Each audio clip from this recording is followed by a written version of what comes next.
At what point you aren't profitable, and we got to fix that. And by taking your profit first, it forces profitability and reveals the problems. So I think some people confuse that, thinking they have to fix it. Often people think, I need to sell more. I can only be profitable at volume. And that is rarely the case. In fact, the reverse happens. If you can't be profitable with 10 clients, why do you think you're going to be profitable with 100 clients? You're something fundamentally flawed with those 10 clients. Let's fix how we're serving them before we scale. Welcome to the Agency Profit Podcast, a show dedicated to going deep space on agency operations, which is just as nerdy as it sounds. I'm your host, Marcel I'm the CEO of Parakeeto, a firm that helps digital and creative agencies measure and improve their profitability. Join me as I interview some of the smartest thought leaders and agency owners in our space and go deep into operations, metrics, and all the other things you need to get right so you can spend less time worrying about operations and more time executing on your vision. Hello, everyone, and welcome back to the Agency Profit Podcast. Today, I'm very excited to be joined by who I consider to be a prolific author, the publisher of one of the most popular sets of ideas around profitability in our space, Profit First, a person that has started many businesses, written many books, taught many entrepreneurs how to think differently about their business. And with all of that, I'm very, very excited to welcome to the show today, Mike Michalowicz. Thank you for being here with us. Hey, Marcel, it's great to be back. It's good to see you. It's been a minute. It has been a minute.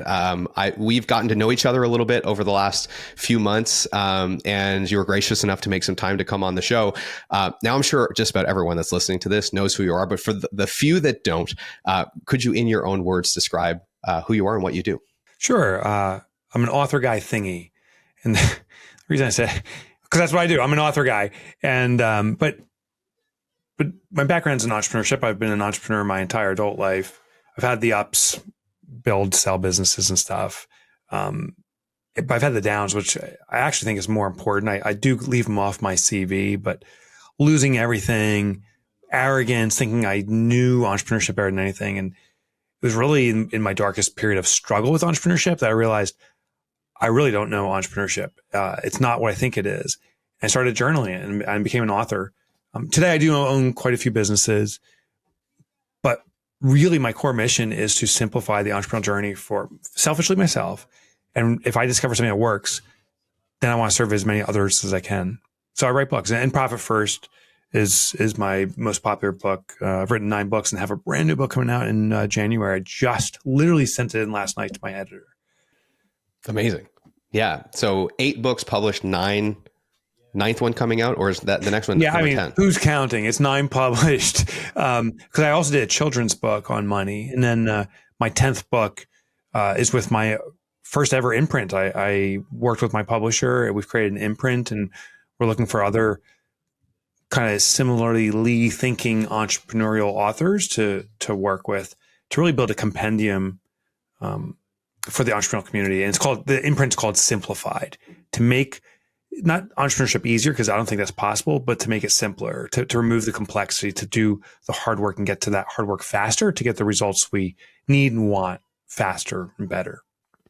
So this is one of the things that I love about, when I look across the collection of books that you've published, you've sort of gone from end to end in terms of running a business, and one by one kind of taken down these core pillars of running the business. And, one of the books that kind of even created the meta framework that simplifies this is Fix This Next, which kind of looks at these core competencies as being like sales, profit, order, impact, legacy. And you've kind of started going through each of those, dissecting the individual components of them and offering simple frameworks on how to think about all of them. And of course, today we're going to focus mostly on the profit aspect of that. But I share that to say that like you've kind of gone through them all. And so if you're listening to this and you want to go look for those resources, I mean, just Google Mike and we'll leave some links in the show notes. But there's books on just about every aspect of that journey of building a business. And in particular, I think your focus is increasingly on the entrepreneurs that are trying to build a business that is not in this kind of traditional venture capital ecosystem of build something that has enterprise value, regardless of whether or not the kind of price to earnings makes sense, or it's profitable, or it's generating freedom or cash for the business owner. It's like if we push that out and say that that's kind of a different thesis on how to run a business. Those books seem to be really tailored towards this vision of like, how do I build a business that works for me as the entrepreneur and founder? Yeah, I'm a huge fan of the guy with the hot dog stand or the small agency or the large manufacturer. But I think what we see most commonly is these, I call them the lottery winners of entrepreneurship, because they won some funding, they got a lot of money from VCs. And so they make a very big splash very quickly. But it's these small businesses that can often turn big, where it stayed private the entire time. It's been bootstrapped. To me, are the most extraordinary successes. It's funny, we have a Wegmans down the street, which is a pretty darn big food chain, or I shouldn't say food chain, but supermarket chain, privately owned. I had no idea. I don't know if they're out where you are, but in the Northeast here where I am, pretty darn big, pretty massive. And it's a good store and there's a good vibe going on. So I'm just a fan of micro enterprise, small businesses, and some of them get big and big names, and others we'll never hear of, but they served or impacted the community in a certain way, deeply, maybe broadly. And I'm just an advocate for those businesses. I think at the end of the day, the right size business will find you. This belief that we need to be bigger and bigger is better is a total misnomer. I'm trying to fix that. The right size business that resonates with you is the right size business. And it can be very healthy, very fiscally sound, at any size. It's, I want to stop and just address this before we kind of get into the more tactical side of Profit First, because it's a conversation that I wish more entrepreneurs had early in their career, which is the difference between like building a profitable business that is small versus then trying to push for this massive increase in enterprise value, and what that actually entails in terms of not only the level of risk that comes with that, especially if you've already kind of figured out going 0 to 1, 1 to 10, it's like, okay, we have a profitable $1 million business here that pays me. And like that's a hard thing to accomplish. And then once you get there to say like, oh, I want to go to 10 and exit for 100 million, it's like the risk profile of that is hard. The job that you have to do as a founder is completely different. The amount of money that you will make will be a lot less, probably the entire time. You might actually have to lose money for a while to make that happen. Like, it's just such a different game. And I think if people really understood the implications of that, far fewer of them would just say, oh, actually, I don't want any of that. The things I thought were on the other end of that aren't there. And actually, I have everything that I need and everything that I've wanted right here. Like it's actually much closer than I thought. And it's unfortunate because a lot of people get halfway through that journey and get caught in no man's land and then give up when they could have actually just stuck to the thing that was working, right? I did an angel raise and a VC raise. So, and they're radically different. Angel is private equity, small tranches, small amounts usually. And then there's VCs. And it's funny, the saying, because entrepreneurs get caught up in it. They'll say, well, VC doesn't look to invest $1 million. They look to invest like 10 or $50 million. And I see entrepreneurs light up and say, well, I know what to do with that. No, you effing don't. No, you don't. That is real scaling. And that is where you have to have perfection and execution. Very small offering that's so narrow that you can replicate it perfectly and can scale very quickly. And in the early stages of business, it's pretty messy. You do have to try many things, find what's working, and get there. Rarely is a venture raise appropriate for a small business. Usually it's something that can scale very quickly. That's why tech companies and stuff kind of raise money fast. A lot of small businesses are service oriented. It's easier to start, lower capital. The risk is it's not as, I shouldn't say the risk, the trade-off is it's not as scalable. It was funny. I was at a event. I go every year. It's all these entrepreneurs that get together. We've been doing it for 30 years now, the same group of people. And there's names in this group that are now household names, these businesses. But what was interesting, we had a venture capitalist come in, and it was about 100 of us in the room. And he says, just by show of hands, who here started your business bootstrapped? And literally every hand went up. And he says, okay, just to give the counterpoint, how many people got initial funding outside of yourself or your family, some friends? Not a single person. And there's global companies in there. He said, who got financing, like mezzanine or Series A, like meaning your business now has momentum, you just need rocket fuel. two hands went up, and they weren't even the big businesses. It was like, oh yeah, I burned that out and it didn't work. I think one of the misnomers people have is that it's easy to raise money. It's stinking hard. And then they think that these VCs are going to say, oh, just do whatever you want to do. Like you're Midas. You have the golden touch. No, these VCs come in and say, listen, this is an investment with an expectation for return. You got 3 years and we better get 10 times our money back. What are you going to do about it? And they're going to be calling you every month, every day saying, how's our return? They're going to be giving you direction. They're going to take authority of your business and they're going to have control of your business. You will, it's your position. You won't own 100% or 50% if you have a partner. It ain't any of that. It all goes to the VC. You may have 5% because you have a little skin left in the game. Your salary is going to be pittance and you better perform for these investors and you better handle these calls. You're going to start managing your money, your business by spreadsheets. And that isn't right for many folks. And that's what we don't know is coming if we go that route. And the likelihood of it happening is so rare. It does. And maybe it's right for some people, but I believe the best path for the majority of us is bootstrap it. You can raise funds through your own customers if you need to raise money through pre-orders. Demand can be your biggest fundraiser, honestly.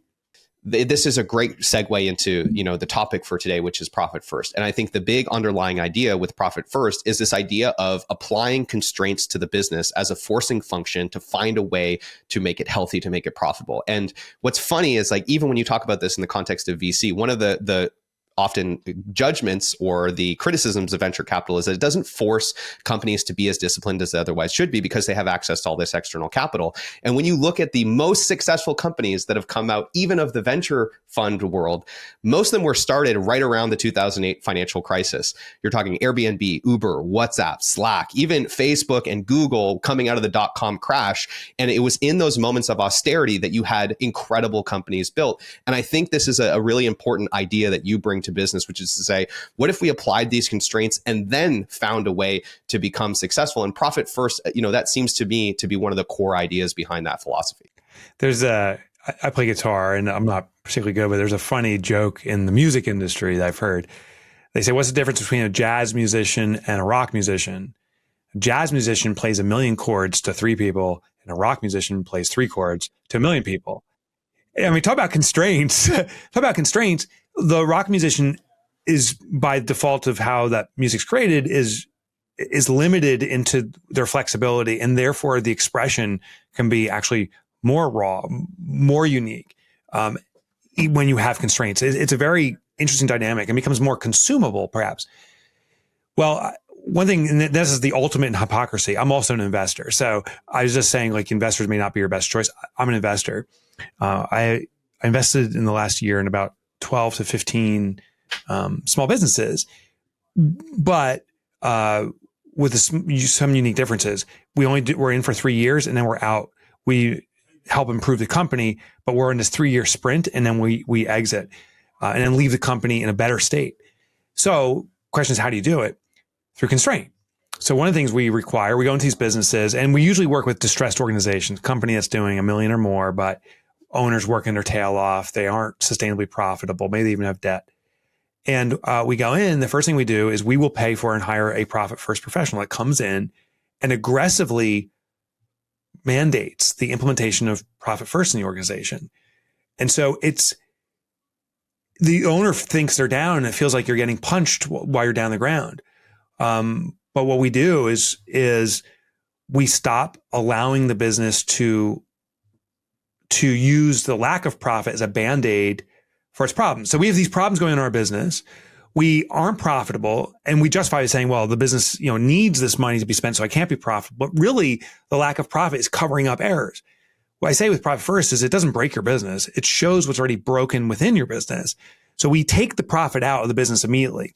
We store it away. And now the owner's like, I can't have 7 people working here anymore, because you shouldn't. We should run this efficiently on 3 people or 4.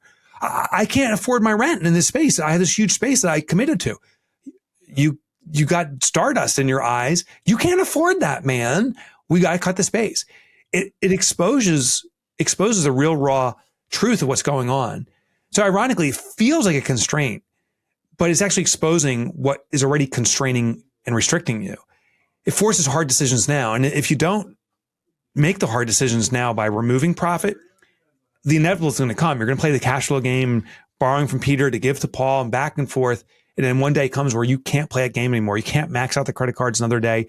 You can't skip on payroll or delay it or dance around some capacity or hopefully sell your way out of it. They have to face the pauper. And that's when the businesses collapse. So by employing a profit constraint, if you will, now it forces hard decisions now and ensures a healthy business later. So this is Michelangelo, right? Art lives on constraint and dies in freedom. It's, necessity being the mother of all invention, and it makes so much sense. And so just to kind of very quickly, for those that haven't heard of Profit First, it is exactly what it sounds like, right? We say, we're going to take the profit out of the business. When we get paid, we put it aside, profit and taxes specifically. And then we figure out how to run the business on what's left, starting with the most important person in the business, the founder. What do they need? What's required for this to reward them? So that is the big idea. And then there's a system that you propose in your book and all of the knowledge that you've published around this idea of Profit First, which entails then setting up a series of bank accounts and essentially using in personal finance what we would call the envelope system of saying, okay, I have a certain budget towards this function in the business, and I put money there and I use the money that's there. And when the money's gone, there's no money left. And so again, all these forcing functions. So in practice, what does it look like to install Profit First? What are some of the key ideas of operationally running this system? Yeah, so you nailed the most important function. I call it a behavioral intercept. I don't think that's a technical term, but what it is we believe to be fiscally sound that we need to change or learn more. We got to change our behavior or learn more. So I suck at accounting. Therefore, that's why I struggle. I need to get better at accounting. We believe that we need to have capabilities outside of what our current capabilities are. But the reality is it's very hard to change behavior. It's very easy to channel behavior. So the better solution, in my opinion, is to observe what you naturally do. And let's put guardrails that drive you to what you want. The vast majority of business owners, and this is irrespective of their size, I know businesses that are doing tens of millions in revenue that the business owner logs into his bank account and sees what's available. I know other businesses, and sure enough, she's logging into her bank account and she's seeing what's available. It's a very common behavior. And I know you just got back from a massive speaking tour. That's amazing. I also go out there and speak. And I think over the last 10 years, I've spoken with 500,000 people, live. And so I'll do surveys and I'll say, just by show of hands, who logs into your bank account to see how much money you have and make decisions on the balance? And every hand goes up. I'm like, thank you for your candor. Let's stop fighting that. Let's do it. Behavioral intercept is where you naturally go and we put the guardrails there. So if you naturally go to your bank, we need these envelopes there. So we set multiple accounts at your bank labeled with a specific intention. When money comes in, it goes into an account called income, it sits there. That is a serving tray, if you will, of cash for the business. But we need to carve it up for all the guests. So we make sure there's money available for profit, reward to the risk takers, shareholders. We make sure there's money for the owner's compensation. Usually the best employees, the most critical employees are the owners. And if we're not compensating them, resentment can kick in. Taxes, the number one bill associated with the operation of business that business owners are least prepared for is taxes. Yes, your business can reserve your taxes. Yes, it can pay it, irrespective if it's an S Corp or C Corp or LLC or proprietorship. You got to talk with an accountant. Sometimes it's what's it called, a reimbursement distribution. Other times it's a direct tax pay. And we can even carve up into other accounts. One of the accounts is OpEx. OpEx is the operations of the business. And so in a case where $1,000 deposit comes in, historically, if you log in your bank account, you say, I got $1,000. How am I going to spend this? But with the Profit First method, 1,000 comes in, then gets carved up, and you say, oh, I have 300 for OpEx. Oh, I have 150 reserved for taxes. I have so much for profit and owner's comp. Now you understand what's available. It instantly restricts your spending behavior. Now, we do break the system. We do cheat. We say, well, I got to borrow. All those are flags that something's wrong. If you break the system, there's something wrong, not with the system, with your business. But there are ways to prevent yourself from stealing from yourself, hiding accounts and moving to second banks and so forth. So the Profit First system has a little more sophistication to it. It also can navigate the dynamics of a business. Businesses aren't usually linear in their growth nor their revenue stream. So it's not like, oh, every month we always get $20,000 in or whatever your number is. It can fluctuate. And Profit First accommodates all of those natural elements of a business. Do you want some free resources to help you measure and improve your profitability? If you do, then I want to tell you about our agency profitability toolkit, which you can grab absolutely free in the show notes or by heading to parakeeto.com/toolkit. It's packed with training videos, cheat sheets, templates, and all kinds of other great resources to help you start measuring and improving the essential metrics that are going to drive better profitability in your business. And it's helped thousands of other agencies around the world do the same. So I want to encourage you to go and grab a copy of that. And if you'd rather get in the fast lane and just have our team of experts guide you through the process of measuring and improving your profitability, then I want to encourage you to apply for a consultation at parakeeto.com. And with that, I want to thank you again for tuning in. I hope you enjoy the episode, and I'll let you get back to it. And so this is a question we get often, right? It's like, Parakeeto, our framework, for agencies, how does it differ from Profit First? And the answer I always give is it's just an extension of profit. Like the fundamental idea is exactly the same. We say, how much do you want to make as an owner? Let's reverse engineer that and look at your business model and then work through the nuances of what does the team need to look like? What do your expenses need to look like? What percentages of your income are going to each of these different places? And then your framework and the application of that framework is like basically creating behavioral guardrails to stick to that plan. And so I love it so much. And I think there's so much synergy in terms of how we each think and so much overlap in terms of how we each think. Now, what I want to talk about next is in practice, what are some of the challenges that you've seen firms, in particular service-based businesses, face when they try to then go execute on this way of running their business and setting up the accounts and running it in this way? Yeah. There is a lot of resistance of just setting up multiple accounts at the bank. And it's interesting. We have this tendency to stick with what we are familiar with, even if it's not working. So some people will justify not setting up bank accounts and say, well, it takes a lot of time and the reconciliations are a nightmare, which is not true. And it takes a lot of time. No, banks can do it online nowadays and it's quick. And my banker will charge me all these fees. Okay, well, shame on that bank because you can negotiate. They're private institutions. And so there's that initial resistance. I would say the hardest part of Profit First is setting up multiple bank accounts. The other thing is people try to change the system by saying, well, I'll do it on spreadsheets. I can track all these different uses of funds on spreadsheets, or I can do my accounting system. And the reality is, if you have an accounting system, QuickBooks or otherwise, you're already categorizing your money. And so the question is, how's it serving you? Are you wildly profitable? And the usual response is no. And the reason is because we don't revert to that. That's not a behavioral intercept. Most of us don't go to our accounting system before every financial decision. Most of us don't look at a spreadsheet and do a critical review of should I buy or hire or whatever. We just say my gut says. So Profit First works with you instinctually because you go to your bank account. I think other people, a common resistance, like I actually just got an email. I'm very fortunate. I get emails constantly from readers. And this one came in and said, I can't wait to start Profit First. I'll have to be profitable to do it. I'm like, oh, no. That's the whole point. That's the whole point. You aren't profitable and we got to fix that. And by taking your profit first, it forces profitability and reveals the problems. So I think some people confuse that thinking they have to fix it. Often people think, I need to sell more. I can only be profitable at volume. And that is rarely the case. In fact, the reverse happens. If you can't be profitable with 10 clients, why do you think you're going to be profitable with 100 clients? You're something fundamentally flawed with those 10 clients. Let's fix how we're serving them before we scale. So those are some of the common, there's so many more, but those are some of the common resistance points. Yeah. I want to speak to this, and then I've got a couple that I've heard that I'd love to float by you. So what I think is brilliant about Profit First as the execution side of that framework is that it shifts the management of finances from a retroactive to a proactive approach. Because when you think about finance, right, accounting is all retroactive, and often you're talking about 30 or even 45 days in some cases in the rearview mirror, because the whole idea is we have to spend all the money. Then our accountant will sit down and figure out where it all goes, and then we look back and say, oh, these are all the ways in which we messed this up. Whereas your framework is to say, no, we put the money in these accounts and then we have to look at it before we decide to spend it. And so both of those things are not mutually exclusive. You can have the reconciliation at the end, but I think what this does that's really powerful from a behavioral standpoint is it pulls that to the front and and taps into, to your point, the kind of natural tendency that a lot of especially early stage or small business owners have, which is to run the business based on their cash flow, which is the thing that they can get a finger on the pulse most readily on, because they have access to it. It's simple.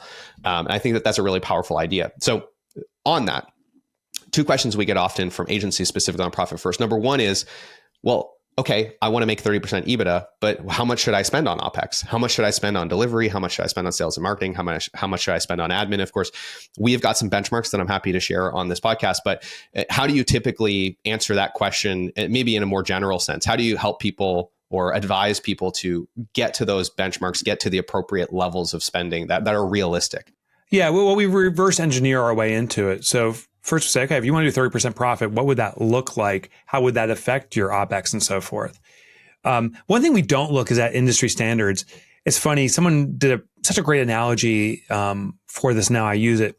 They said, when you never go to your kid and say, hey, what's the school average? It's a C, go for it. You generally say, what's the best of yourself? And maybe it's an A student, or maybe it's just the best expression of yourself. But you don't judge against the average, you judge against your own PR, personal record. So for business, we're not going to ask what's the industry doing. The industry in most businesses are not profitable regardless of the industry. So why are we setting that as the standard? What would be support your lifestyle? You mentioned earlier, we call it lifestyle congruence. Like, what kinds of lifestyle do you want to live at home? And what's the business need to reflect or do to allow that to happen? And what's the goal that you have, and regardless of what the industry does, then we reverse engineer. So that's one method. Another thing is we look at innovative opportunities. We say, well, what could we do that no one's done?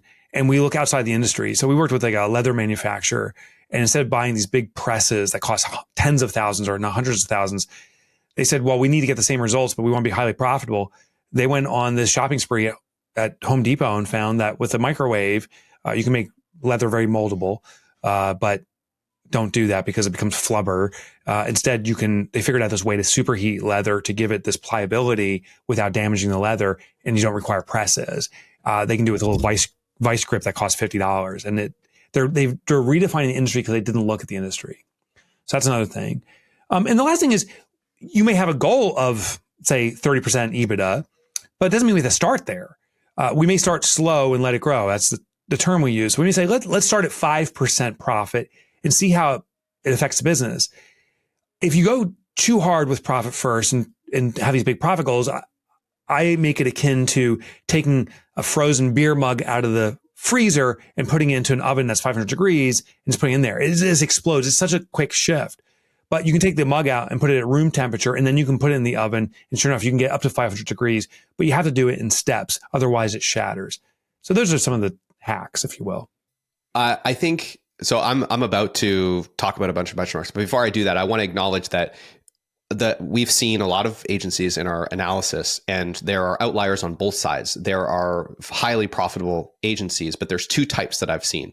There is the one that is profitable because they are incredibly seasoned, well-informed, ruthless, like rudimentary business people. And then there are people who are just as profitable that got there by knowing absolutely nothing, and that was their competitive advantage. That they had no preconceived notions on what normal looks like, what average looks like, how other people are doing it. And so they just kind of intuitively found these hyper efficient, innovative ways to get there.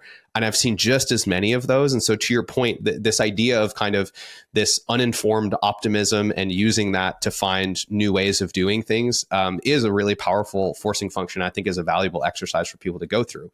Yeah. And it just reminds me of a quick story, just real quick.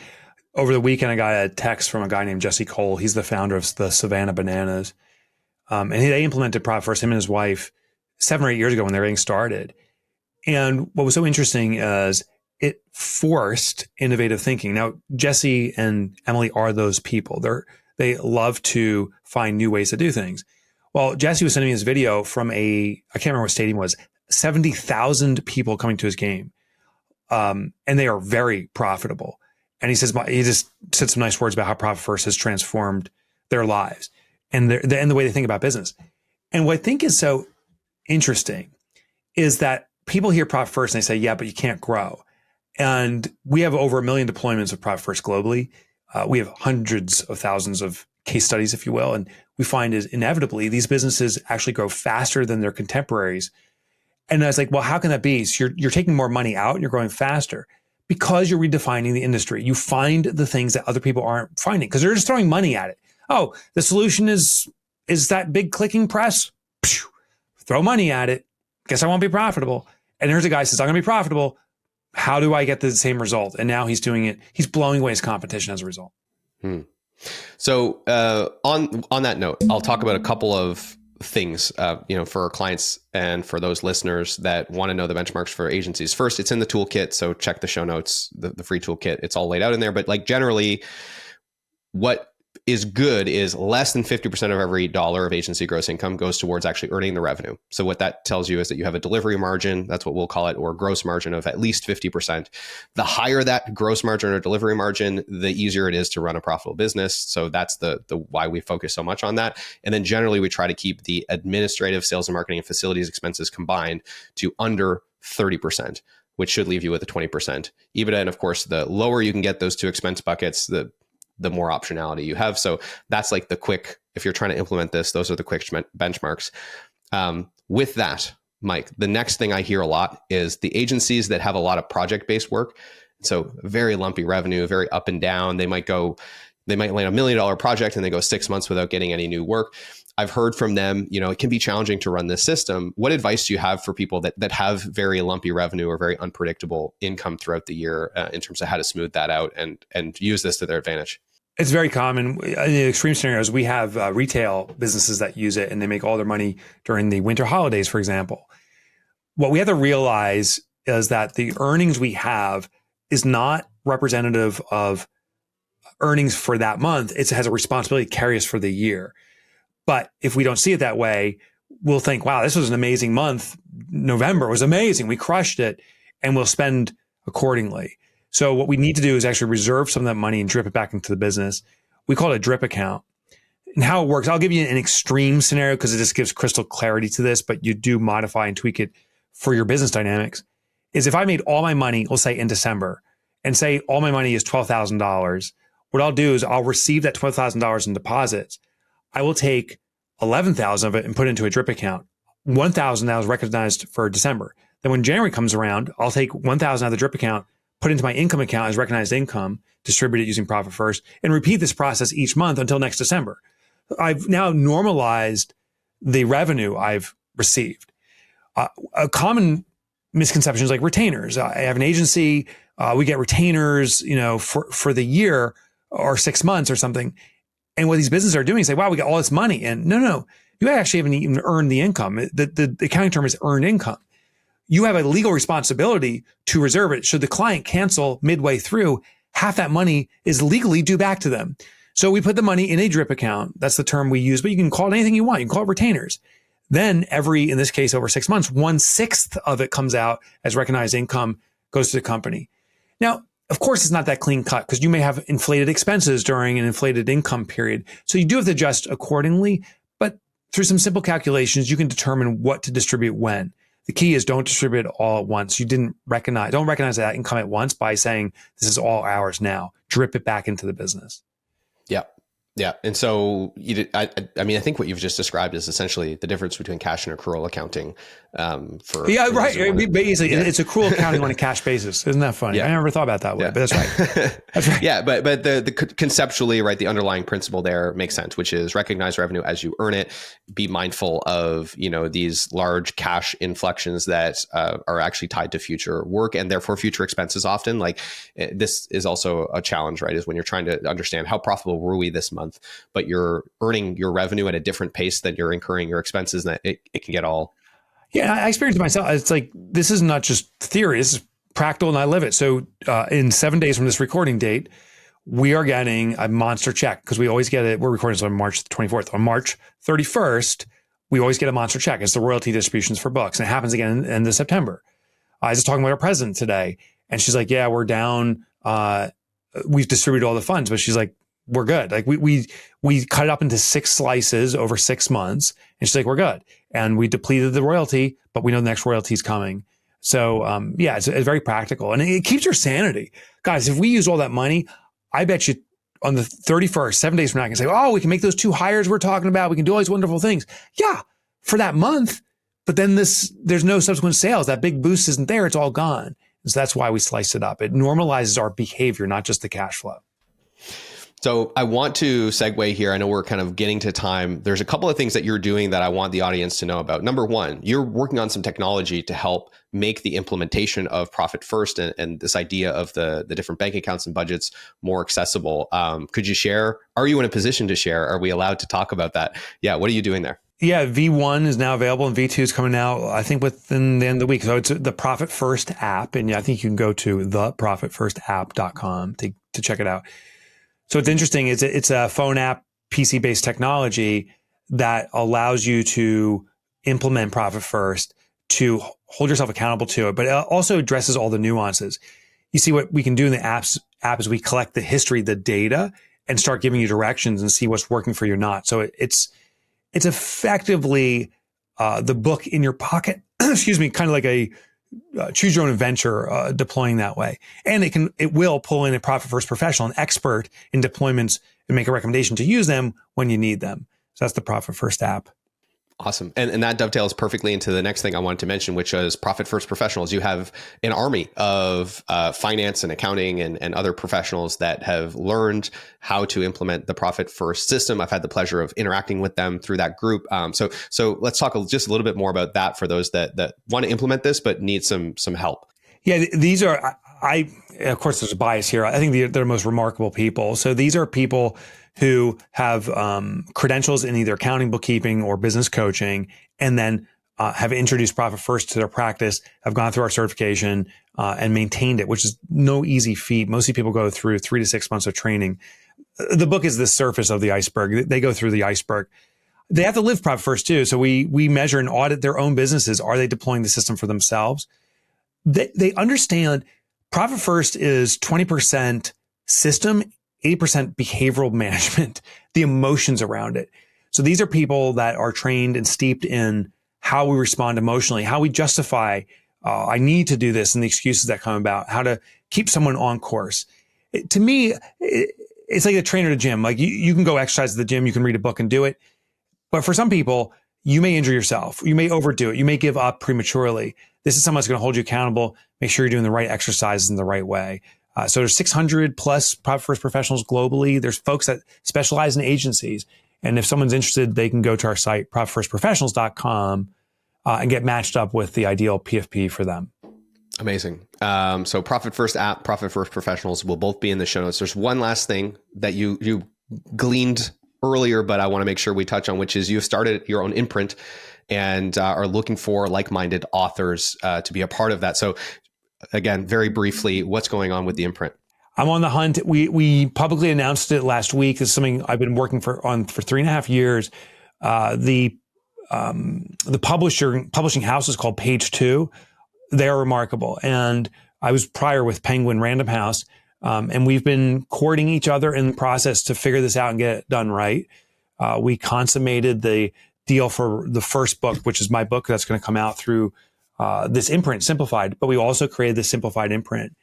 What we are looking to do is create a compendium of books that make the entrepreneurial journey simpler and not easier. Entrepreneurship is hard, but there's this unnecessary complexity. How do we sell most effectively? How do we scale most effectively? How do we manage our numbers most effectively? So I'm proud of our imprint, and I'm actively looking for authors, either established authors in the entrepreneurial space or someone that has something that is highly effective and serving entrepreneurs. They just haven't codified it in a book yet. Well, I'm very excited about what you're doing with Simplified personally. And for those of you that are listening, many of you have reached out to me and said, Marcel, when are you going to write a book? So if you want me to write a book, there. Maybe I'll be able to court Mike into letting me be a part of this. Then I want you to go to LinkedIn and DM me and tell me that I should write a book. And then maybe if enough of you do it, I'll there's something. Yeah, DM you, Marcel. Maybe there's something there. Yeah, we'd love for you to talk to our literary manager. It's Adela. Her name's Adela, and she's helping us connect with authors. Just make sure it's a total compliment. We've had quite a few applications. We found a couple folks that we think we have something amazing. Awesome. Well, if anybody is interested in that, then I'll make sure we have some information in the show notes on how to speak to someone on your team and see if there's a fit. With that, Mike, I want to thank you for taking the time to be on the show. I've been a fan of your work for many, many years, and I know many of our listeners have as well. So it's been a real honor to have you here. Likewise, it's been a joy. Thanks, Marcel. Hey, thanks so much for tuning in to today's episode. I hope you enjoyed it. And if you've ever found yourself thinking, man, I get so much value from this podcast, I wish there was something I could do to return the favor. Well, today's your lucky day because you can leave us a review wherever you're listening to this, and it is incredibly helpful. Of course, if you haven't grabbed a free copy of the Agency Profit Toolkit, go and get that. It's got tons of free resources to help you improve your profitability. If you're looking to get in the fast lane and get help from experts to improve your profitability and measure your most important metrics, then apply for a consultation at Parakeeto.com. We'd love to chat with you and figure out how we can help. With all of that, thank you so much for being a listener, and we will see you on the next episode.